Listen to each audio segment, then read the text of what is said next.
Welcome to the Pathfinder Spellbook. Howdy, my name is Nonat, and if you're not aware, the Pathfinder Spellbook is one of the oldest series on my channel. I haven't done one though in a few weeks, but it's time to bring it back. I'm older, I'm wiser, I've played this game so much more that I feel like I can give a much more accurate reading of some of these spells that tons of you are going to yell at in the comments for getting wrong. I mean, the opinion's getting wrong. I'll absolutely read spells wrong, I always do. But the Pathfinder Spellbook is going to be a comprehensive video series where I go into every single spell in this massive game, what it does, what traditions can use it, my own personal thoughts on it, and at the end of each spell, I'll be giving it a score out of 1,000 points. How many points should I give a spell for any given thing? I don't know. I'm going to give them what I feel like. Sometimes I'm going to give them funny scores, because numbers are funny. I'm going to be going in alphabetical order through the levels of every spell. I thought about going through, let's do arcane first level spells, now primal, but there's too much overlap between the different spell traditions, so instead, I'm going to be going over each spell, mentioning the tradition that that spell can be used by, and then giving it my own score. Each episode will have about probably between 10 and 15 spells, somewhere in that range, because there's a lot to go over with some of these spells, some more than others, and there's a lot of spells in this game. Just Cantrips is going to take us 2 episodes, so let's stop dawdling and start talking about some magic. Hold up! I'm going to continue dawdling! I just want to give a massive shout out to every single person you see sliding up the side of the screen here. These are the amazing Nonat1's patrons who have pledged to support me monthly using the link in the description to the Nonat1's Patreon page. If you want to be just like these fantastically cool people, you can click that link and pledge for as little as $5 a month, and people who pledge $10 or more a month get some really cool benefits like custom Pathfinder 2e homebrew. So, thanks guys. Okay, let's start with the very first cantrip alphabetically. Acid Splash. Acid Splash is really good early on, but does tend to fall behind some of the other cantrips. It is a 2-action spell attack roll for 1d6 acid damage. That's pretty standard, and being a d6 is solid for a cantrip. The big reason you use Acid Splash, though, is that 1 splash damage. If there's an enemy with 4 other enemies in 5-foot adjacent squares to them, they're all taking 1 splash damage, which is fantastic. And don't forget that the target also takes that splash damage, so this is effectively 1d6 plus 1 damage to a single target, and then some extra damage around it. And if you happen to critically succeed, you're doing 2d6 plus 1 and inflicting 1 persistent acid damage. It's not as good as some other cantrips for raw damage, but it is the only offensive cantrip that can hit more than 2 targets. This is available to arcane and primal casters, and I honestly think Acid Splash is often overlooked in favor of other higher damage cantrips that have less targets. A big thing holding Acid Splash back, though, is its heightens. It does not heighten every single level. Only at spell levels 3, 5, 7, and 9 does it get better, and it doesn't really get that much better. For starters, heightening it to 3rd level, this is at character level 5, you are only doing 1d6 plus spellcasting mod, where there are some cantrips that are already doing that at level 1, and the persistent damage increasing to 2 isn't all that great. Even worse is that the splash damage doesn't even increase until 5th spell level. That is character level 9. And unfortunately, 2d6 plus spell mod with 2 extra splash damage at level 9, that's not great. Again, if you can hit, 6 enemies at once, that's a lot better. That's just 12 extra damage from Splash, and don't forget that especially with the new troop rules that were added in Bestiary 3, swarms of enemies often have weaknesses to area damage that other cantrips can't take advantage of. So if you're fighting a swarm of rats or a troop of soldiers, Acid Splash is a fantastic go-to cantrip. However, if you're fighting one massive boss enemy, it's really not going to do you any good past level 1 or 2. Overall, I'm going to give Acid Splash about a 637 out of 1,000. It's good, but it's definitely not up there. I like it because it's creative and it's not just deal this damage to a target. I like the splash, I like the persistent. It's a very fancy cantrip, even if it's not all that powerful. Up next, Chill Touch for Arcane, Divine, and Occult casters. It is a 2-action spell that has a range of touch. Unlike Acid Splash's range of 30 feet, this one you do need to get close and touch. Interesting thing about Chill Touch, though, is that it has a different effect depending on if the target is alive or undead. If the target is alive, they make a basic Fortitude save against 1d4 negative damage. If they happen to critically fail, that's double damage and Enfeebled 1 for 1 round. Enfeebled 1, of course, giving a -1 to anything strength related, including attack rolls and damage rolls, so that's pretty good. On undead creatures, it's also pretty interesting. It does not deal damage because undead are obviously immune to negative damage. But they are flat-footed for 1 round if they fail, and if they critically fail, they're actually forced to flee, which can be very powerful for those in your party who happen to have attacks of opportunity. So never underestimate the power of Chill Touch on undead, albeit undead do tend to have pretty high fortitude saves, especially zombies. Heightening this spell has no effect on undead creatures, but deals an additional 1d4 damage on living targets. Again, like Acid Splash, doesn't scale too well. At least it scales every spell level, but even maxing out at 19th character level as a 10th level cantrip, 10d4 just isn't that much damage at that point. Chill Touch gets a 473 out of 1,000. It's just quite a little bit below average for my tastes. Dancing Light's a 2-action cantrip for Arcane, Occult, and Primal casters with a range of 120 feet, but it's not quite as crazy cool as it sounds. Dancing Light is good. You effectively summon 4 sources of light. Each is strong as a lit torch, and they can all be 10 feet away from each other, making it so you can cover a pretty wide area, and each round you sustain this spell, you can move it up to 60 feet, each ball. That's fantastic. The problem comes with that sustaining. Dancing Lights in combat is not that useful. If you need to illuminate a huge room in like a roleplay or exploration encounter, this is very, very nice. You can illuminate a wide chasm while spreading the balls out as much as possible, but in combat you're going to need to spend an action every turn just to keep the Dancing Lights active, which can really inhibit your action economy, and as we know, action economy is king in Pathfinder 2e. Not a bad spell by any means, though. As a cantrip outside of combat, it is incredibly useful, and I will go ahead and give it a 720 out of 1,000. You know, it does what it's made to do. It is not a combat cantrip, so I don't feel right docking many points for it not being useful in combat. Ooh, our first controversial spell on this list.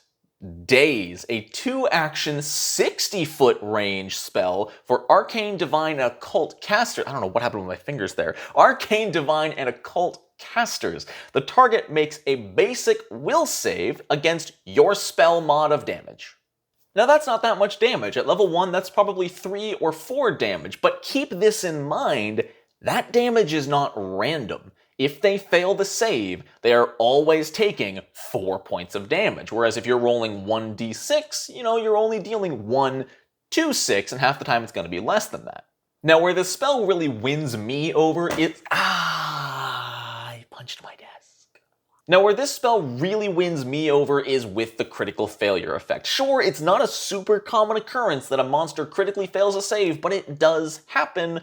And that is that monsters who critically fail their save are stunned 1 for 1 round. That means they lose an action on their following turn, turning their 3 actions into 2. If you can somehow pull this off on fights with one big enemy, you've eliminated 1/3 of their action economy, almost refunding one of the 2 actions you spent on Daze, and that is absolutely insane. So few spells inflict stunned or slowed in this game, and to be able to put it on a cantrip, even if it's not super likely to work, is very, very powerful. Plus, they take double damage when they do as well, so that'll be 8 damage and stunned at level 1 on a cantrip. That is insane to think about. Unfortunately, the heightening of Daze is absolute garbage. Every 2 spell levels, the damage goes up by 1d6. So the damage does not increase from 3 or 4 until level 5, and then it deals 1d6 plus 3 or 4. Daze is not something you want to use for damage at higher levels, but if you are fighting, especially if you're fighting multiple lower level enemies and a crit fail is within the realm of possibilities, Daze is fantastic. You can knock out an action off the enemy side, and that just puts things more in your favor. Sure, you're not doing as much damage, but Pathfinder 2e is not as much about damage as people like to believe. Damage is good, don't get me wrong. Damage is how you win, but conditions are how you do the most damage. Daze gets an 812 from me. I adore this, maybe not, 780. I'm talking a few points for the really, really bad heightening, but no matter what level you are, being able to inflict something with stunned 1, no matter how low that chance is, effectively for no resource, it's fantastic. Detect Magic almost deserves a video all its own, but I'm gonna do what I can. Any spellcaster can take Detect Magic, and for 2 actions, they get to sense magic in a 30-foot emanation from them. That's 30 feet in all directions, and depending on the level of the spell, you get different amounts of information. At level 1, all you get to learn is if there is magic. You sense 30 feet around you, and if there is magic, you get a little ping, and the GM tells you, you detect magic. What is nice is that you can ignore any magic you're already aware of. Magic weapons, another spellcaster with an enchantment up, anything like that. If you know magic is there and you know the source, you can omit that. Meaning if you use this around your party and something goes off, you know it's not your party's magic, which is important to know. What's important to note, however, is specifically illusion magic. If you cast Detect Magic at level 1 and there is a level 2 illusion in front of you, that will not trigger your Detect Magic. Illusion magic is only triggered by Detect Magic if the Detect Magic spell is a higher level than the spell of the illusion. So if it's a level 2 illusion, you need to be at least level 5, basically casting Detect Magic at 3rd level to even detect that illusion. I hope that made sense. I said Detect Magic and illusion a lot.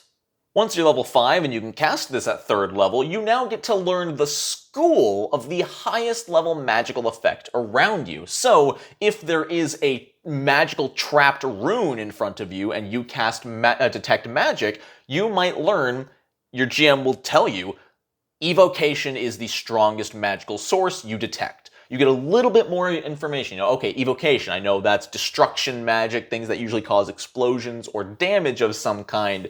And there's a rune on the ground, it's probably a good chance. You get to start putting more together with this information, which is awesome. And then once you're level 7 and casting at 4th level, you get to learn the 5-foot cube that the magical source is within. That is really hard to say for some reason.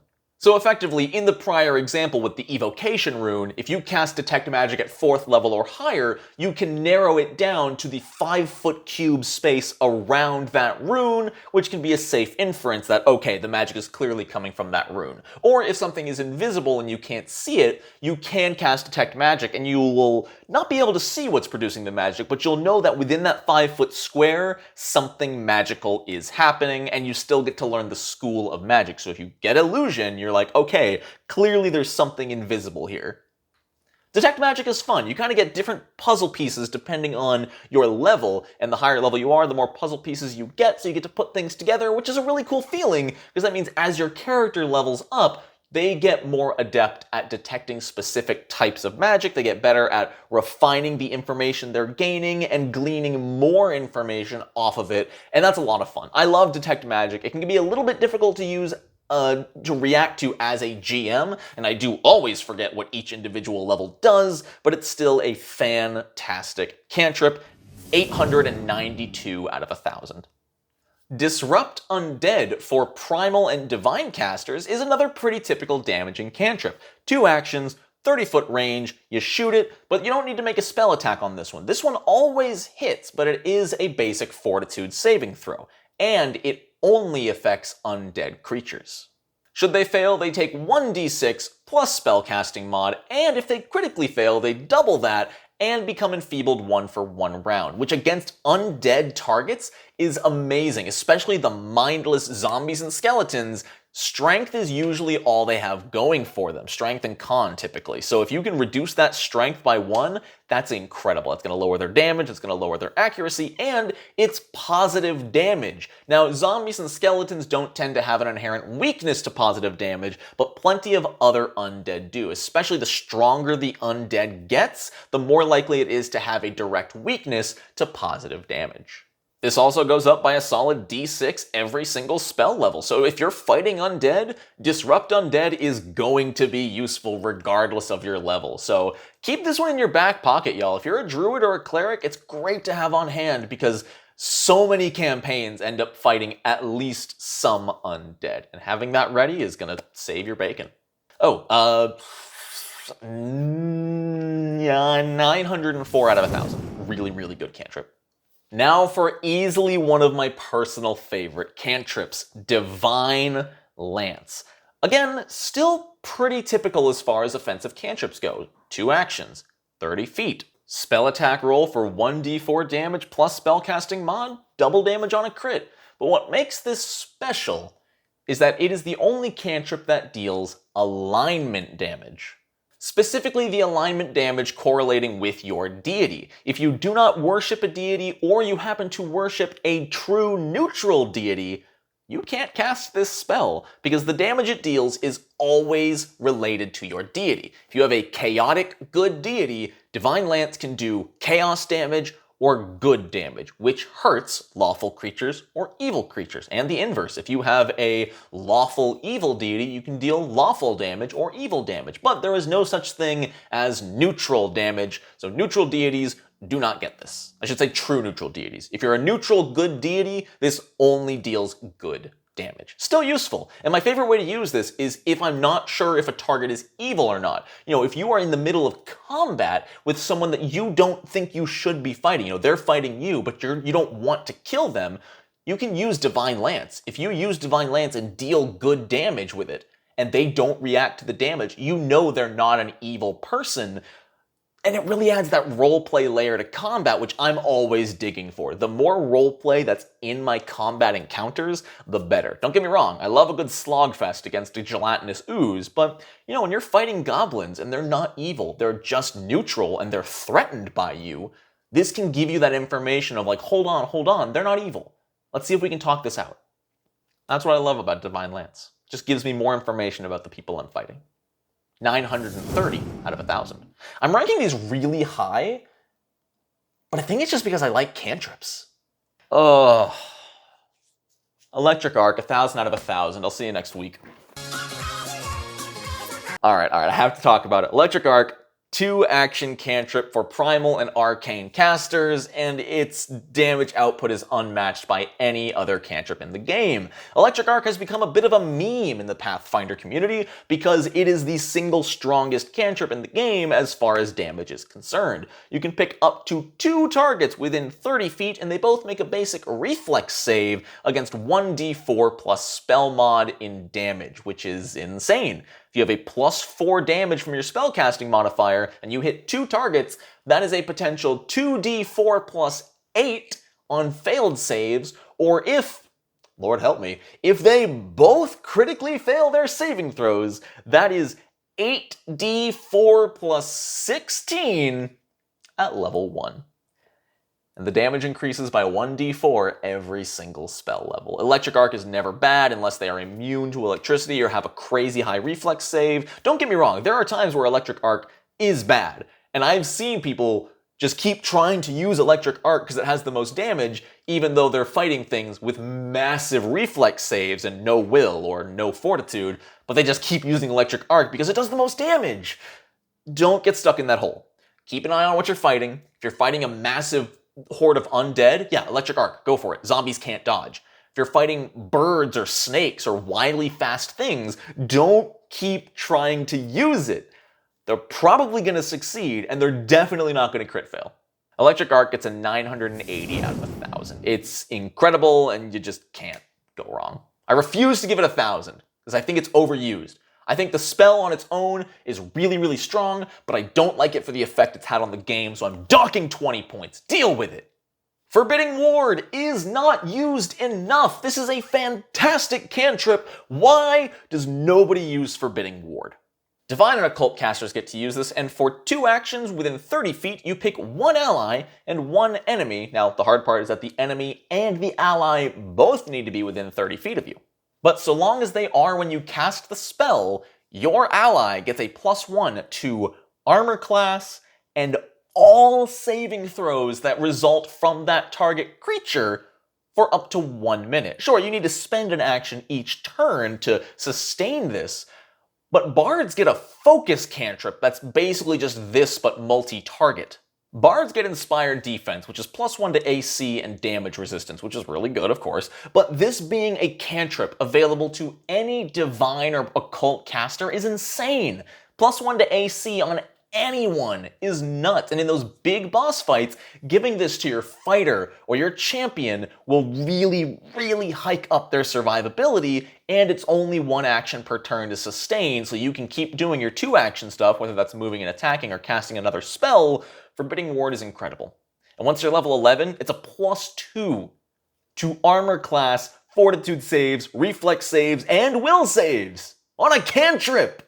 This is nuts! Easy 875 out of 1,000. I love this spell so much. Ghost Sound. 2 actions, arcane and occult casters only, and it's up to 30 feet. And this is a cantrip I never have seen used. I've been playing Pathfinder for about 1.5 years now. I've never seen anyone cast Ghost Sound. You can just conjure a cacophony of sound that sounds like up to 4 humans shouting. I think the issue is the range. You can get creative with this. The sounds just need to be simple, so you could get away with stuff falling over, or dogs barking, or humans shouting unintelligible words, but 30 feet is not far, and it doesn't increase until character level 5, and that's only 60 feet. And then finally at character level 9, it's 120 feet, which is a bit more usable.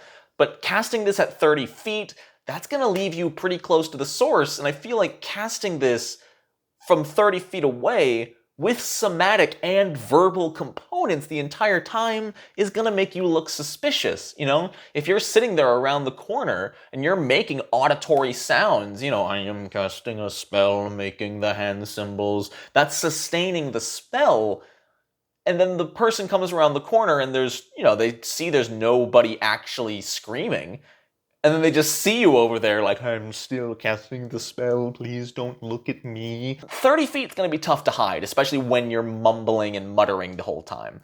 120 feet, 60 feet, that's way better. But at level 1, this is pretty weak. This is kind of unfortunate. This is the first cantrip, I guess not the first cantrip, I wasn't a fan of one of them. I don't remember. My memory span is not long. It's been 30 minutes. Ghost Sound could be better. I think it should start at 60, then 120, and I think then 240 would be fine. At 9th level, being able to Ghost Sound at 240, that seems fine to me. But as is, Ghost Sound is a little bit weak, and thus I'm going to be giving it a 375 out of 1,000. Guidance, one of the just classic cantrips that everyone takes just because it's good. 1 action available to Divine, Occult, and Primal casters, and you pick any 1 creature within 30 feet, friendly or not. That creature then gets basically a free +1 that, on its own choice, can apply to anything. Attack roll, saving throw, skill check, perception check. I had to look. But yeah, this basically gives you a +1 to any d20 roll you have to make, and you can use it within 1 minute. That's a lie. Why did I say that? I didn't say that. Effectively, they have to use it on their next turn, and then once they use it, you can't use it on the same target again for 1 hour. What's nice, though, is if they do not use that bonus, they're not immune to the effect. So if you give them guidance and they don't use it that turn, you could give them guidance again on the following turn and keep doing that until they actually use the bonus. What's important to note about guidance, though, is that it's not only useful in combat. If someone is trying to scale a wall, you can give them guidance to get that +1 to athletics, or give them +1 to their diplomacy check before going in, or even in the middle of a conversation, albeit that might look a little bit shady. But guidance has a big plethora of uses. It's good at any level because a +1 is never bad. Plus it's 1 action verbal, not even somatic, so that's just fantastic all around. Guidance is getting a 780 out of 1,000 because it's just never a bad option to take, and anyone can take it except for Arcane, hilariously, which is very rare. Join Pasts! Have you ever wanted to do the Vulcan Mind Meld? Here you go! Okay, it's not quite the Vulcan Mind Meld, but interestingly, I believe this might be the only cantrip that's available strictly to occult tradition, which is kind of cool. For 1 action, you touch the foreheads of 2 willing creatures. I believe you yourself can be one of these creatures. And for the next round, the targets can communicate mentally and share thoughts and experiences. Effectively, if one of the targets attempts to recall knowledge, the other target can aid them with any lore skill. Funny enough, this lore skill doesn't even need to apply. If someone is trying to recall knowledge on Arcana and you have lore farming, you can do it. I think the implication is that you're just sending them your mental capacities to help them search their memory better, which is a cool kind of experience. This is from this is from the Age of Ashes adventure path, but it's a cool one, you know? Just being able to help yourself and someone else work together to think really hard, that's a fun cantrip. And every time you heighten the spell level, you can touch an additional target, and I don't know how that works, because it says you need to touch the foreheads, or maybe you like touch. Maybe you don't need to keep the touch. I don't know. I like the idea that you have to keep the touch, and then to add more people in, you need to be like, okay, I'll touch you with my elbow, touch you with this elbow, I'll touch with my leg, and then you all think in this weird twister game of big brain. I love it. It's a lot of fun. This one gets like a 640 out of 1,000. I don't know how often it would come up, but it's a really cool cantrip. No direction. You might not think it's that useful, but depending on your campaign, this can be a lifesaver, especially in a survival situation. For 2 actions, you learn North. That is the spell, available to Divine, Occult, and Primal, another cantrip that Arcanes just don't get, because Arcane can't tell direction, apparently. You become a compass. That is it. You just know which way is north. And if you forget, you cast it again, and you know which way is north. That's the spell. Again, if you're lost in the woods and you know town is to the east, then casting no direction to see north and then just go east, it's pretty good, you know? At higher level campaigns and in more streamlined campaigns, this is less useful. You know, if you're dungeon crawling or you're just inside a city at all times, it's not as useful. But hey, when someone says, oh, you should go check out this shop on the north side of town, you get to go, I cast no direction. Now I know where to go in town. I know exactly where that shop is. Weirdly enough, this is a really strange heighten level to me. Only at character level 13, heightening this cantrip to 7th level, can you use it to learn the direction to a familiar location. Is it just me, or does that seem way too high? Like 5th level, maybe even 4th spell level would have been fine. You know, character level 7, character level 9. To know the direction to your house or where you're sleeping that night. That doesn't seem that powerful, though I guess it does take into consideration it's every single place you're familiar with, you know? It can't be somewhere you've visited one time, but you know, if you've been to a tavern a few times, if you've been to a city a few times, you could just know direction your way there, and I guess this makes it so you can never get lost again, technically. So I'm here and there about it. It's a little bit high for me. I think spell level 5 would have been fine, but overall, it's a really funny cantrip in the right context, and it's really useful in others. Also, it's a really good Twitch stream. No direction gets a 580 out of 1,000. Not super useful, but I just really like it.